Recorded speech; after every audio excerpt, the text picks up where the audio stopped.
Welcome, Isaac Clarke, to the USG Ishimura. Isaac, it's me. I wish I could talk to you. I'm sorry. The horror genre is popular among so many of us for the simple reason that it evokes that fight or flight response we have naturally programmed into all of us. This instinctual reaction coincides with rushes of adrenaline and endorphins with a hearty garnish of dopamine that can oftentimes be addicting, almost like thrill-seeking. Combining this with a thick, moody atmosphere helps suck you into an experience that leaves you with that distinct feeling of unease, almost like someone is watching you out of your peripherals, despite you being in a safe place. This exact feeling was something that I was left yearning for after my most recent completion of All Things Callisto. I titled that For Better or Worse left that void unfulfilled. The true roller coaster of horror was calling out to me, one that brings forth that hair-raising, nail-biting tension, the overbearing weight of being outnumbered by walking apocalyptic nightmares, the smothering isolation and impending doom encased within a gothic vessel on the brink of collapse in the deep void of space. And well, there's really only one place you go for something like that. That's right, on today's docket is everything Dead Space, including but not limited to how it came to be with its inspiration, how its horror foundation is so effective, and how the remake adds on to an already impeccable game. Oh, and of course, all the issues that I have with it. There will be spoilers for the following: Dead Space Remake, the movie Alien, the movie The Thing, and the movie Event Horizon. Spoilers for films will be relatively small, but I'm putting them in here anyway because if you haven't seen them, you really should. So with that said, sync up your rigs to the ship and get ready for what I like to call the well-defined horror of Dead Space.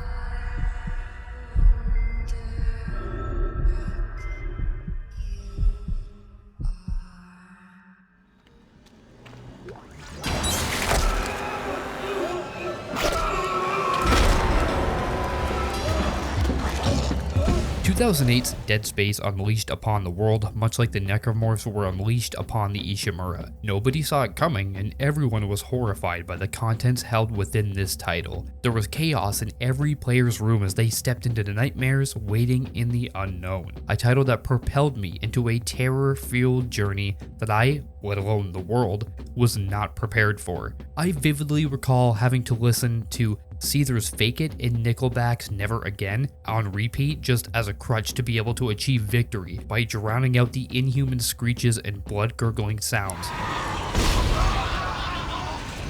while somehow still feeling the need to look over my shoulder to make sure nobody was there, which in retrospect is odd. See, by the year Visceral Games' horror masterpiece released to the world, I was already pretty resilient to horror, despite only being 12 years old. Does anyone remember this game? Am I the only one? Doing this video brought up all these memories, and now all I want to do is go play it again. But anyway, my father had introduced me to all of the classics early on in my childhood by showing me acclaimed movies like Jaws, Terminator, Predator, Tremors, and most prominently, Alien. While they all managed to scare me on occasion, I found that the more I watched, the more my tolerance for horror ebbed and flowed. But this tolerance would be made redundant by Isaac's dive into the madhouse. That's because Dead Space arrived on the scene like that new kid in school. It pulled up in his dad's Lambo and it strutted down the halls like it owned the place. It was mysterious and a breath of fresh air in a town that was stagnating. See, Dead Space wasn't just the new kid on the block. It was here to show everybody how it's done while redefining a popular genre made notorious by one of Visceral Games' main inspirations.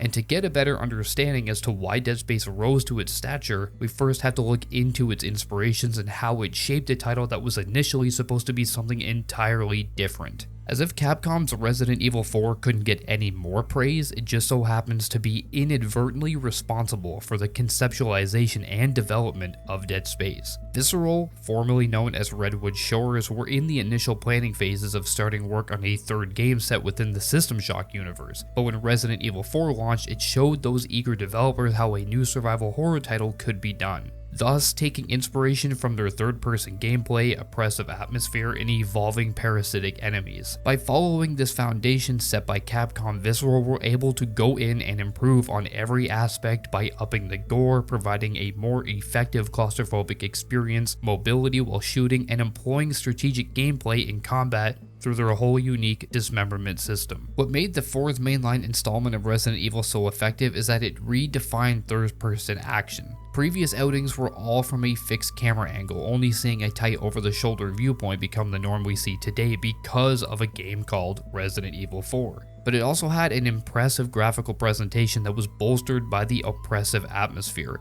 and isolation, seeing Leon stranded in the middle of rural Spain's wilderness. You felt alone, helpless, and most importantly, you felt outnumbered. Players would need to take advantage of the game's new reactive hitboxes on enemies, making combat feel satisfying and weighted. Shooting them in the head would deal high amounts of damage and stun them, while shooting them in the ankle would send your opponent smashing into the ground. These implementations added diversity and a need for precision to conserve ammo. There was player agency due to a trade-off in its gameplay mechanics. You could run and give yourself breathing room, but you couldn't shoot at the same time. Arming Leon would lock him in place, and while many did have a problem with this restriction, it did add to the tension. So one of the ways Visceral wanted to improve RE's foundation was to take the standstill combat and give Isaac the ability to be mobile while taking on the necromorph hordes without the pivotal tension being stripped from the experience. Necromorphs would climb on walls, pop out of vents in close proximity to the player, and give a natural reason to have mobility without taking away from the horror, because the claustrophobic environment offered no escape. To combat the claustrophobic environments, the team also established a melee system in the form of the swing and the curb stomp, both valid methods of defense in close quarters, which was an upgrade from, well, dare I say it, the lackluster knife in Resident Evil 4. Similarly, the game would take the reactive weak spots from its inspiration's enemies and box it up in their new dismemberment system. Like Resident Evil 4, shooting the body of your aggressor was counterintuitive if you wanted to stop them from breaking that personal safety net. Instead of stunning them or shooting out their feet, Dead Space literally gave you the ability to take these appendages right off of them in order to dispatch them, which helped form its identity that remains a special and idiosyncratic in an ever-evolving industry. And just like Leon, Isaac is isolated, surrounded by mutated abominations that want nothing more than to tear him apart. The Ishimura is devoid of life, an empty metal husk that is now a tomb for its passengers which roam the halls without a soul. But instead of an earthbound setting, it's an empty void of space. Chances are if you played both games back in the day, or even most recent remakes that ironically released during the same year, these similarities were most likely strikingly obvious. By all accounts, Dead Space was a spiritual successor to Resident Evil 4. That goes without saying that Dead Space creator Glenn Schofield stated that his team's mission was literally to create the scariest game possible by making Resident Evil 4 in space. As per Ars Technica's in-depth interview with Glenn on the creation and development of his magnum opus. It's really a great listen, and I recommend everyone go check it out, especially if you're a game development fanatic and that interests you. It's all linked in the description below, so go check it out. It's also where I got some of the information for this video.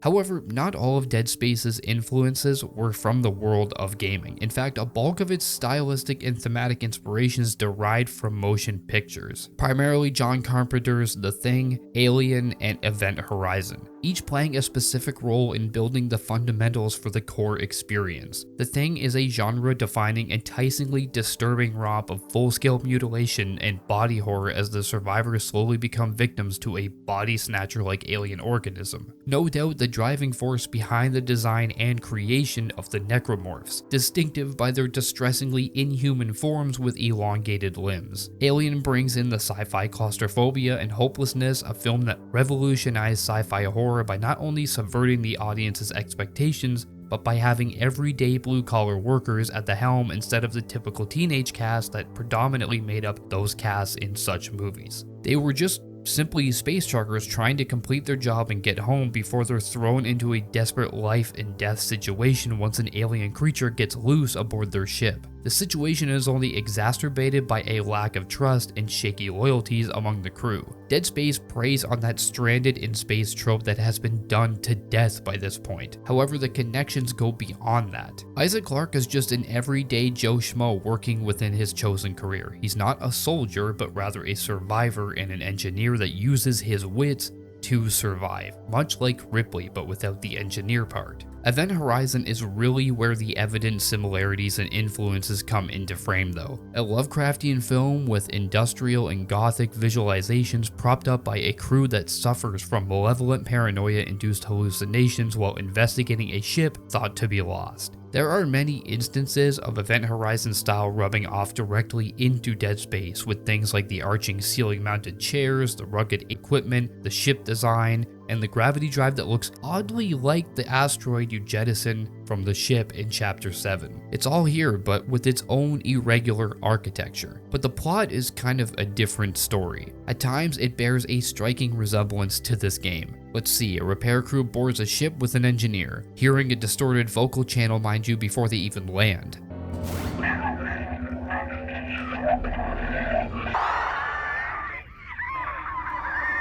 Hallucinations twist people's minds, an engineer is seeing his dead wife, heavy religious connotations ensue, and the fact that the captain literally attempts to use an industrial grade tool as a weapon near the end of the film. So yeah, that sounds just like Dead Space. But what really ties all of these influences together is that they all in some way altered their subgenre beyond what had come before them, pushing the boundaries past that threshold. Body, sci-fi, and cosmic horror would all be drawn by taking their best facets and blending them all into one. And it's because of these inspirations that were injected with the team's own unique visions and innovations that Dead Space still holds the mantle as one of the best sci-fi horror games and properties ever created. What the hell? I don't know, something's in the room with us. This was made evident by how it utilizes its scares, atmosphere, and tension in both subtle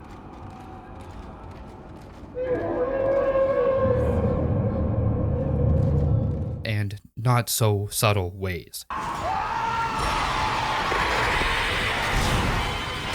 Putting what its influences did so well at the forefront, a grimy, industrialized, and at times ribbed mechanical presentation, suffocating atmosphere associated with the dread of no escape, barbaric gore, and a blood-soaked fight for survival. Now, Isaac is a capable guy. He's well equipped to take on the necromorph threat, thanks to his knowledgeable insight of his craft and the tools within it that he uses to aid him in his journey. He's a little more well equipped to deal with the situation than the characters in the aforementioned films, largely due to the fact that the player is an active participant in the world rather than an observer. Yet regardless of his wide diversity of lethal tools, the prospect of security is always on the verge of collapse. It's not just that the player is outnumbered by these hideous things that elicit scares, but how they enter the play spaces in an effort to overwhelm you. Vents, doorways, ceilings, and elevators are all points of entry. Keeping them at bay is your only prerogative once they enter your immediate area, just due to how grotesque they are. Effective horror motivates you to actively seek to keep your distance from your assailants out of sheer fear of what they will do up close, especially if they look like this, and Dead Space pulls this off. The intrusion of dread each time you enter a new area of the ship is complemented by the distant sounds of machinery, screams, and haunting voices, and sometimes even just unsettling silence.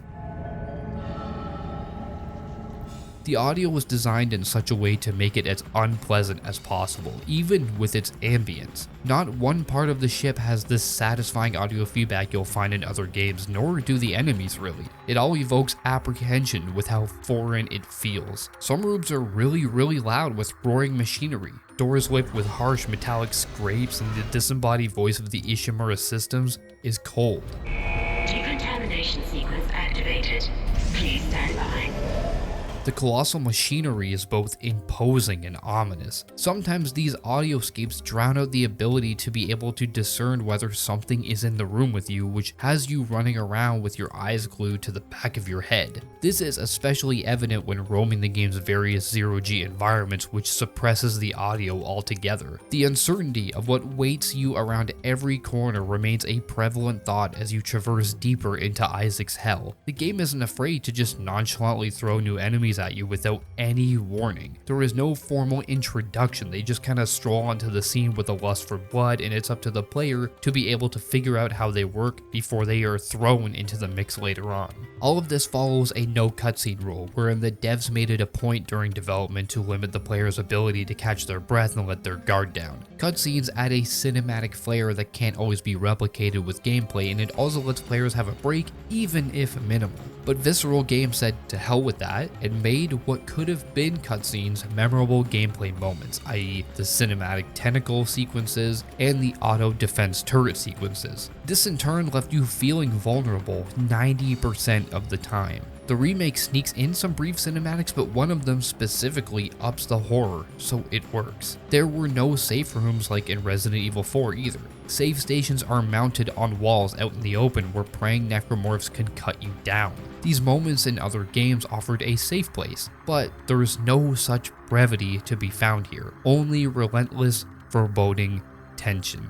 There were safe zones and loading screens at the end of every chapter, but once you stepped off the tram, it was free game. Now, of course, loading screens were made obsolete with newer tech in the remake, but the safety of the tram remained. Immersion is a staple of any title within the genre, because without immersion, how does one expect to be absorbed into a world so far out of the realm of reality? Horror and immersion are the peanut butter and jelly of the gaming world. Profound enough to lead to the innovation of stripping games of their tried and true on-screen HUDs in favor of integrating important player information into the game's assets and world, which Dead Space invented. It took them a lot of money and time to get this right. This left a clear lens for players to look into the world without having gaming elements in the way to pull them out. Everything the player needed to know was located on the models. The menus are all projected holograms from their suits, which makes them practical within the world without pulling you out of the experience, so players couldn't even rely on these systems to save them.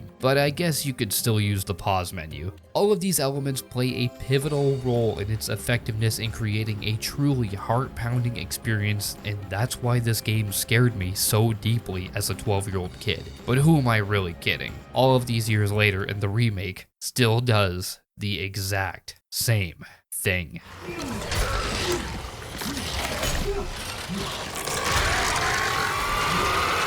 EA Motive stepped into the realm of horror by introducing their reinvigorated vision of Dead Space, a 15-year-old title many people categorized as a masterpiece. A ground-up remake was a risk, especially because the horror genre, while pretty big today, is still quite niche in terms of how much revenue they gross. Yet despite knowing this, Motive went in and improved upon almost every element in ways that rendered the original great and the remake the new masterpiece. To do this, they took a look at what worked and what didn't, replacing whole sections and set pieces that were stuck in the past, streamlining them for new and returning gamers. There are changes to the world, the way you navigate it, characters are greatly expanded upon with arcs that fit appropriately into the lore established in later games. There is additional content that warrants exploration in the form of side quests and collectibles. The combat is enhanced with features that came into Dead Space 2. The scares and atmosphere are amplified by their new intensity director and graphical overhaul. I mean, just look at how devoid of light this new one is. Everywhere you look is just soaked in darkness. The remake places a way bigger emphasis on lighting, sometimes having to learn to live without it in areas where the player has a choice to make and what you want the game to strip away from you. While I don't particularly agree with all of the changes they implemented, nor do I think they all work as well as they did in the first game, and I'm going to talk about this later on, what they accomplished is still impressive and completely faithful to the original's vision. A lot of studios could have seen this as an opportunity to add their own artistic flair, kind of like what 343 did with Halo. That's just a fucking disaster, but they hunkered down and respected what had come before, and most importantly, they respected Visceral's vision. So replacing whole elements and sections that didn't work with ones that helped the overall cohesiveness of the 10-hour campaign was great. Some environments were stripped back while others were expanded upon. Unnecessary hallways and corridors where nothing of note happened were taken out to help with traversal and time between objectives. This whole game is seamlessly explorable this time around, with backtracking possible at any point to hunt for those pesky logs and side stories. They did this spectacularly, The missing sections are hardly noticeable, and it never feels like a slog going to and from locations. It's a title that respects your time, aided by their intensity director. I knew you'd return to me. We are whole again, Isaac. We are whole.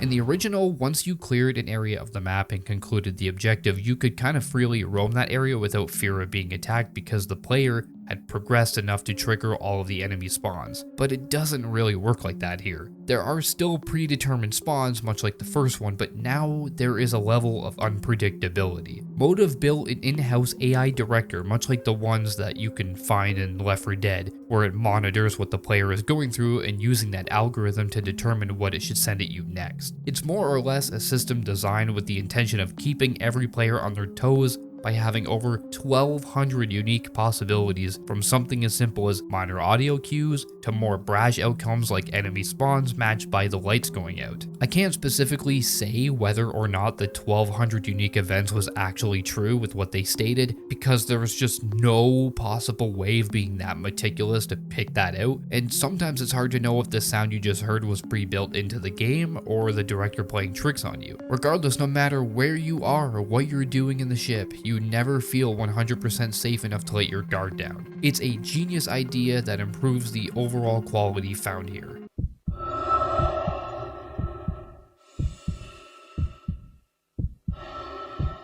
The A.L.I.V.E System stands for Adrenaline Limbic System Response Intelligent Dialogue Vitals and Exertions. Yeah, try saying that 5 times fast. It's just a rather complex acronym for saying that Isaac now has his own specialized audio feedback system that takes parameters in the environment and from Isaac's vitals. His heart rate will tell you what kind of duress he's under, similar to his breathing. He'll grunt and moan if he's injured, and this will be reflected in his voice lines. Meaning that they were crazy enough to do what Sony's Spider-Man did, recording voice lines not once, not twice, but 3 times. 1 calm, 1 exhausted, and 1 injured. If the audio didn't seem impressive enough already, it sure does now. I mean, it's got to. The sheer amount of depth they sought to bring out within the audio adds so much more to the literal heart-pounding moments and tension. The details can be minute at times, but knowing Isaac is scared and hearing that off-the-rails heartbeat synced with the approaching necromorphs is just so great, and it makes you feel like you're a part of that action. Isaac, it's me. I wish I could talk to you. I'm sorry.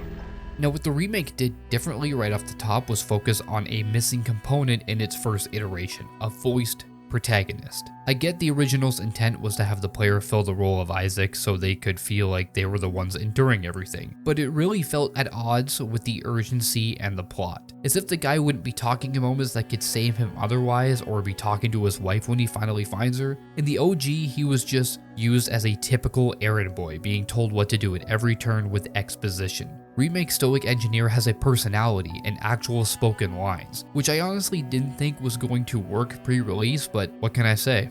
I was wrong. The original script obviously didn't facilitate this, so the devs had to go back and rewrite it so Isaac had sections where he could talk without it feeling forced. But they didn't change the events, twists, or motives. Most of the dialogue is different, however. Mostly because Isaac is his own person who contributes to a lot of what's going on and the problems that the Kellyon crew faces that make sense within the context of his character.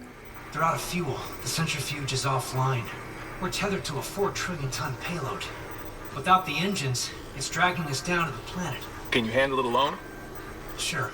They are stranded on a decaying ship, and Isaac is an engineer that specializes in ship repair, so it makes sense for him to be able to interject during parts of the story to tell people what he needs to do instead of being told what to do. Kendra and Hammond no longer need to play that role to do this. To combat this, Hammond has an arc in which he can't get over his deceased and turned former colleague. He actively displays a lot more humanity than his former brooding cold self, showing guilt and remorse for members of his crew that don't make it. The original Hammond was pretty one-dimensional. He didn't really have an arc or any kind of character progress. He was simply just a vessel to provide the player with insight into the world and to tell Isaac what to do. The way he goes out here is a lot more typical to what we see today in more flashy Hollywood moments. It works, but something about a death with like no build-up and no music is so much more horrifying to me than in this. I like the way he went out in the OG better, but that's just personal preference. Kendra remains mostly the same in terms of her progress with the exception of her new sympathetic nature. First gen Kendra was really just a see you next Tuesday for no reason. Here, her performance comes off a lot more kind-hearted, which I personally liked a lot more. She's still the big twist at the end and kind of a bad guy, but I found I understood her motivations a lot better here. Kendra is one of those video game characters that people have a really strong opinion on. Most people either love her or hate her. They see her as the bad guy that deserves death, or they see her as the necessary evil. And I am of the latter group. She does some questionable things that at first seem evil, like killing Kyne and leaving Isaac for dead. She's an agent that is trying to contain the marker in the necromorph outbreak, so it seems totally logical to kill Kyne, who is already kind of too far gone in his mental state to save, and to leave Isaac behind because she didn't have the strength to kill him herself. While the organization she works for, being EarthGov, is very questionable in this universe, they are really trying to save humanity from a total outbreak here. As for her attempting to skew your views on Hammond, it makes sense. He's an officer of the same company that was behind these events, and there is no clear evidence that he doesn't know something from her perspective. However, thankfully this time around the pair don't bicker all the time like they did in the first game, because Isaac just comes in and shuts that shit down in order to get them to work together so they can survive. I thought the way Dr. Kyne was done in the remake is okay. He fills a minimal role with hardly any screen time, but I just preferred his energy and less subdued performance than the original.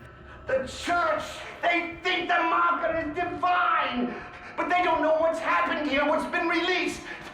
Look. He came off a lot more madmanish there and a lot less intimidating here. Like, you didn't know if you could fully trust him. He just seemed a lot more passive, I guess is what I'm trying to say. Then we have Nicole.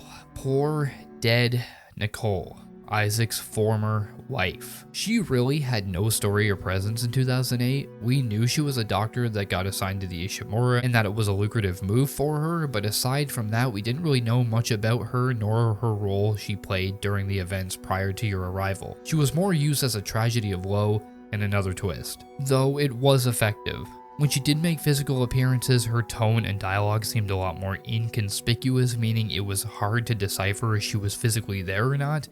Isaac? Is that really you? It feels like it's been so long. When she shows up in the 2023 version, she has this almost sinister tone with how she presents herself, and I think to anyone that is playing it for the first time, it'll probably be a lot easier to pick up on the coming revelation. Oh my god, I can't believe you're here. You sure about that? There's a whole branching side story focused on her though, and her uncovering the marker on the ship and trying to stop it while counseling the crew. These are told through new audio logs and holographic projections. It's also written in that she specializes in neuropsychiatry and helps people step away from the Church of Unitology. This not only makes her a better character, but it connects her and Isaac to the main antagonist of the whole franchise, which is Unitology. This connection is formed based on Nicole trying to help Isaac's fanatical mom leave the church, which later leads to his mom killing his father before she takes her own life. You'll also get glimpses into their relationship to show why Isaac took on the contract to begin with. These additions are integrated really well, and her side quests give you so much more information on the world and the characters. This and other side missions also add new dialogue to certain encounters. Dr. Cross is actually alive and not dead in this one, so that's cool. Her inclusion didn't really seem well implemented until nearing the end of the game. Like in the 2008, the player saw Nicole during specific points in the story, primarily one where you have to defend her from incoming threats as she helps you get past a locked door. The thing is, she's dead and the necromorphs only attack the living. A minor plot hole really, because you could just kind of chalk it up to hallucinations. Motive said, no, we are going to fill this gap using Cross. Every time you see Nicole, it's really Isaac's mind being manipulated towards Cross. Kendra can't hold someone that isn't there at gunpoint, right? So she can do that with Cross, which ultimately lends itself way better to the inevitable twist. Lastly is Mercer, technically the secondary antagonist of Dead Space. Not gonna lie, in the first game, he's pretty generic. In the remake, however, he's a narcissistic coward that won't fully commit to a religion he preaches, actively avoiding death because he is afraid of it to await the final step of his beliefs, which is convergence. So instead of succumbing to death to be transcended, he inflicts this onto others, manipulating them into horrible circumstances. His brief cinematic appearances are way more antagonistic and well written. His death is a big L though.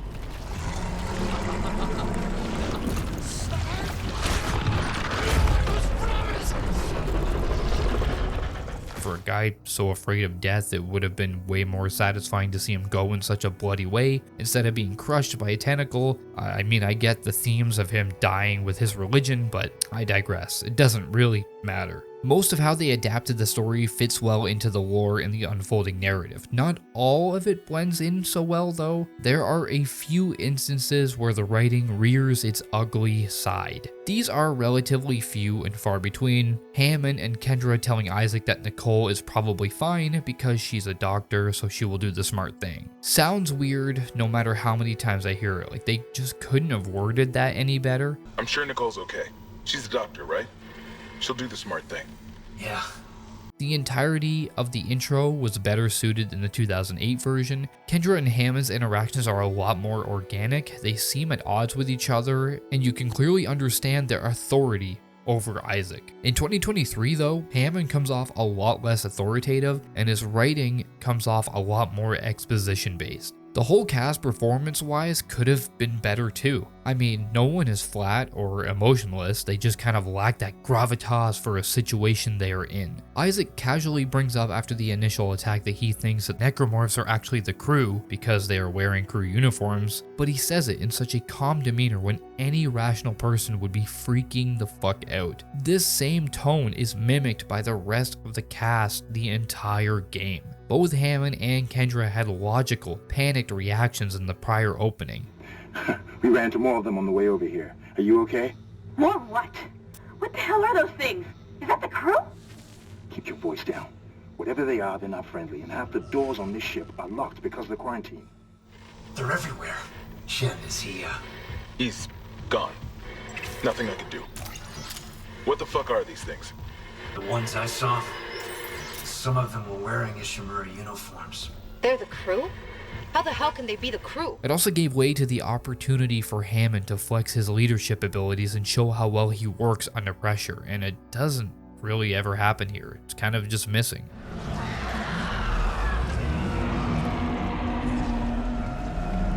But speaking of pressure, I'm under pressure right now, trying to think of a way to analyze the gameplay in a way that does it justice. Much like everything else I've talked about, it was redone. The game that started it all innovated on the Resident Evil formula. The remake innovates too. Not innovation within the genre, but innovation in the game's systems. Isaac's movement was totally revamped to be a lot more responsive and snappy. He can turn on a dime now. He walks and runs at a brisk pace. He reloads with John Wick levels of precision. Speeding all of this up made a game primarily about combat a lot more responsive. It doesn't feel sluggish or clunky anymore. While some games do intentionally make gameplay mechanics clunky to increase the tension, Dead Space doesn't need it. The fluidity of its movement is also reflected in his animations. For instance, when slightly tilting the analog stick forward, you can see him gently leaning into the walking animation. The new movement is reflected in the zero-G environments that replaces the magnetic boot forward limitations and swaps it in for the freedom to go anywhere.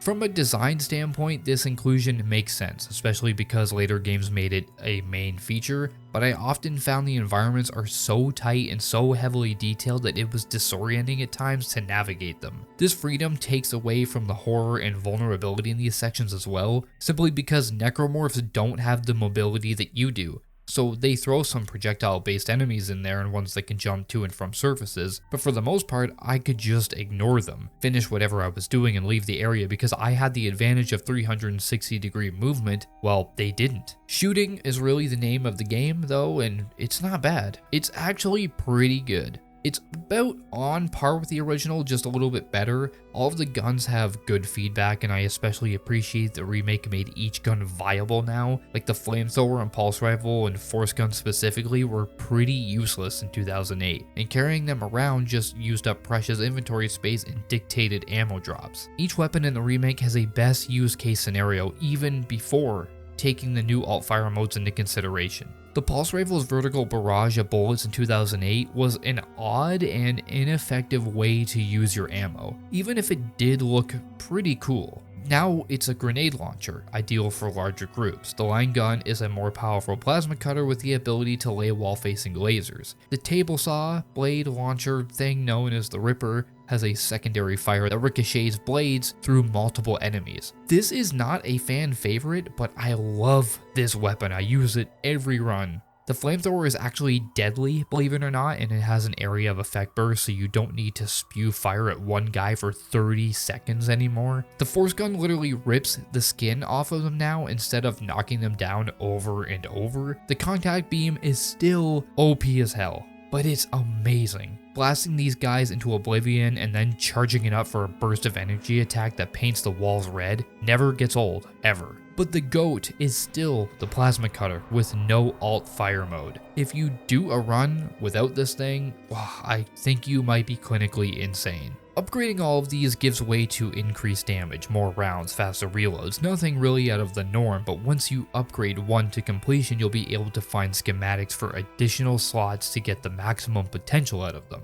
It's especially useful because they add passive bonuses such as each plasma cutter round dealing additional elemental damage. These are upgraded with power nodes, and there is no chance you're obtaining enough to max out even half of them in one run. That stuff is for New Game Plus. Upgrade trees see much needed improvements. I never got having blank upgrade spots in the original that you had to spend nodes on to progress the tree. It was really just an artificial way to stretch out an already long process, and it's kind of dumb. Same goes for the upgrades for Isaac's rig. There is no longer 3 branching separate paths for a suit, telekinesis, and stasis. They are all included in one suit tree. Also, a side note for exploration, but power nodes could originally be used to unlock rooms with valuables in them, so you had to make a decision to use them and forgo an upgrade token, whereas the remake uses levels of security clearance that you gradually unlock just by playing through the game. By doing the side missions where you find various people's rigs, you'll gain a master override that gets you access to other doors. Side note done. So yeah, the weapons are all worth investing in,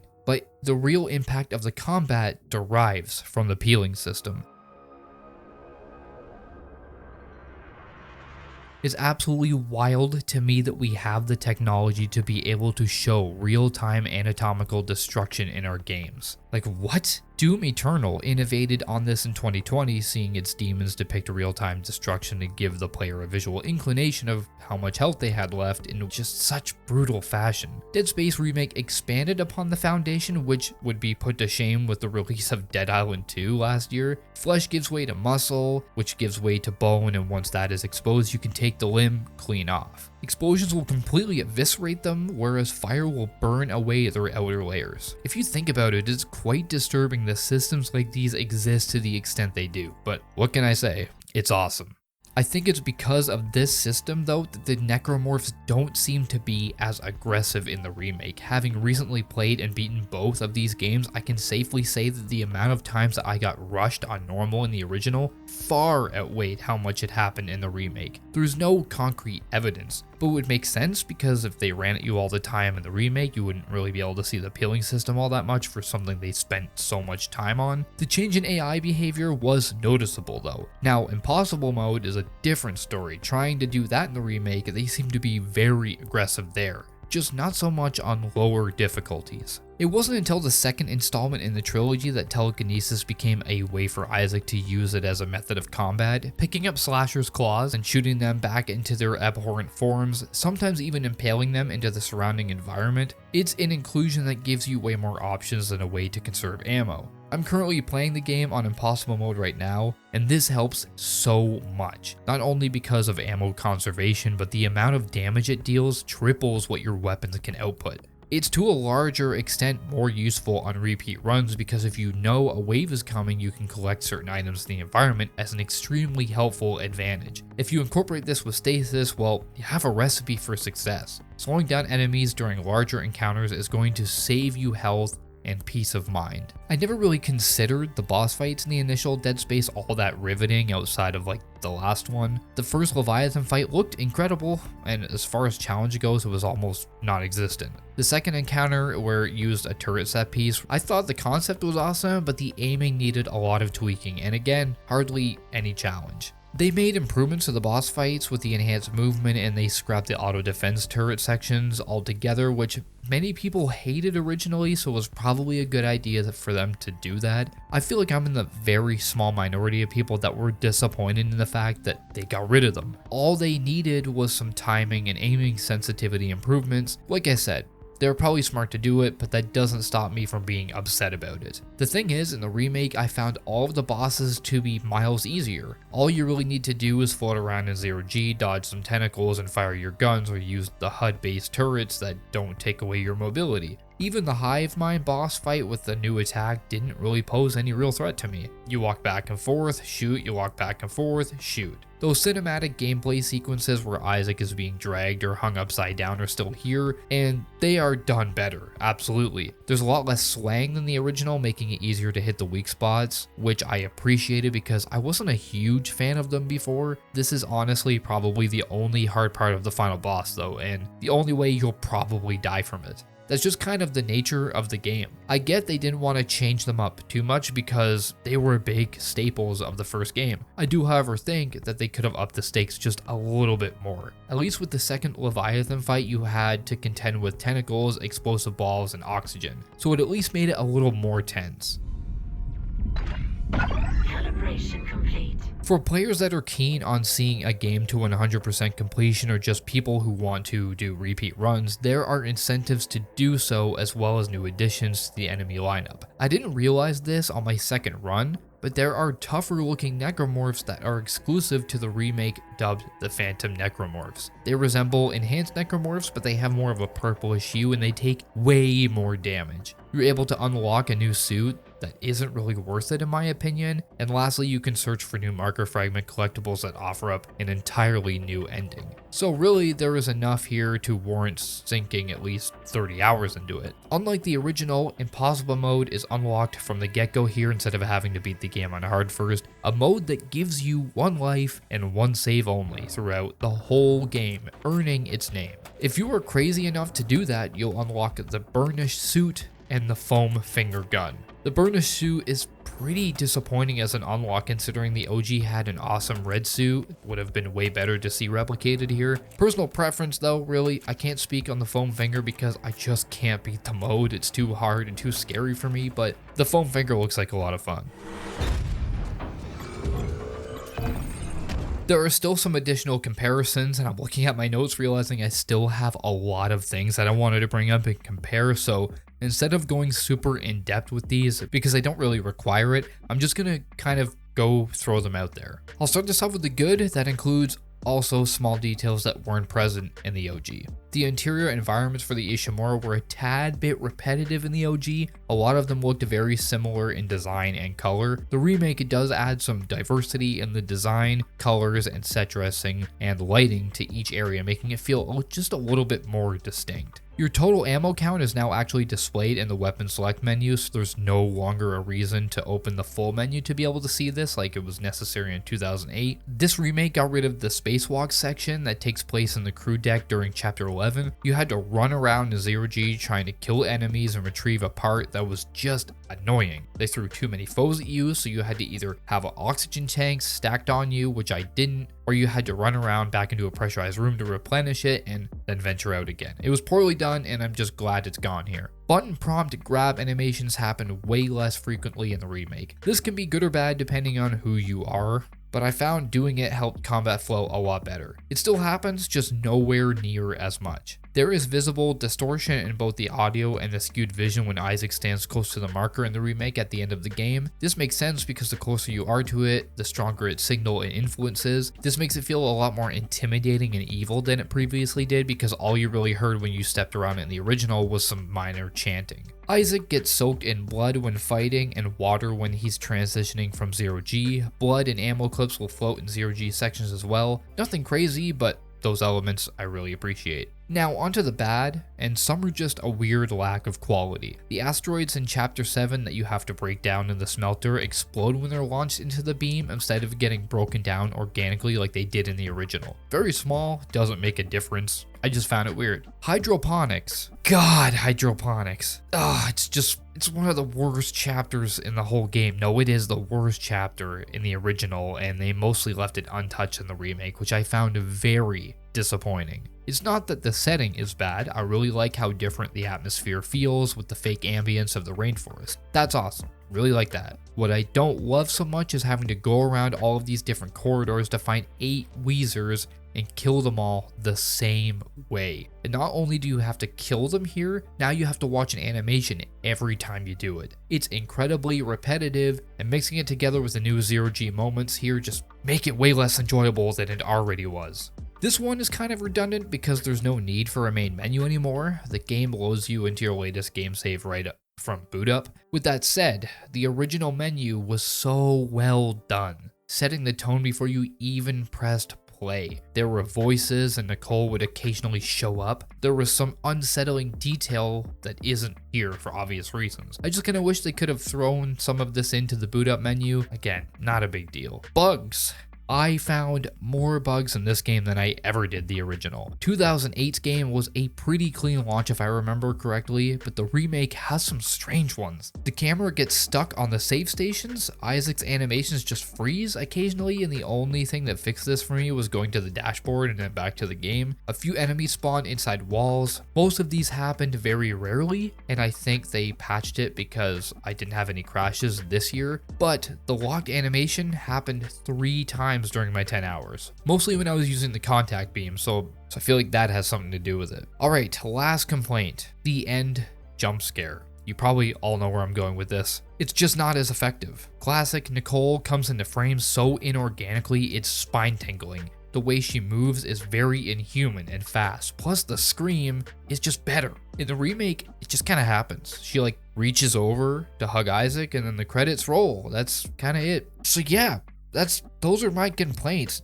None of these issues are really all that bad. The bugs kind of suck, but that's it. That's really a testament to how great of a remake it is. They really knocked it out of the park. I know some people will probably watch this with their views on how the game is the furthest thing from scary, but look, okay, I honestly find this game hard to get through as a grown-ass adult. This and Doom 3 are the only games I still struggle to beat today, and it's because of their sound design, their monster design, and their emotionally crushing settings. There's no one coming to save you, there's nowhere to run, and everywhere you go, something is gonna find you. Hopefully, I did my part in explaining why the game is so effective in what it does, but also what it does right versus what it does wrong. This took a long time to put together, believe it or not. I watched 3 movies, countless interviews, and played through 2 games. Obviously all because I wanted to, but with that said, I did put a lot of work into this, and I tried my best to break everything down. I wanted to understand Dead Space more as a creation, and I feel like I did that. So if you learned anything new or just found the content satisfactory, now is the time to hit that sub button, because by the time this comes out, I'll already have another video well underway. And I think psychological horror fans are going to be in for a treat. I also wanted to throw in a huge thank you